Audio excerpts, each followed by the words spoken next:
Et en fait, Frédéric Pierucci, 10 ans plus tôt, alors qu'il était simple directeur commercial, avait été tenu au courant que pour obtenir un marché en Indonésie, en 2002, il y avait eu des pots de vin versés. Et ça, les Américains le savaient.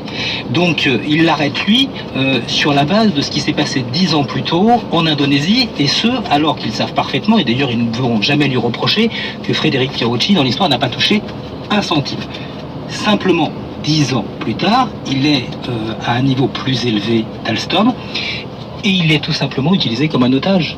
C'est-à-dire que on envoie en fait un message aux dirigeants d'Alstom, à Patrick Cron, le PDG d'Alstom. On vient d'arrêter Pierucci. Vous comprenez, monsieur Cron?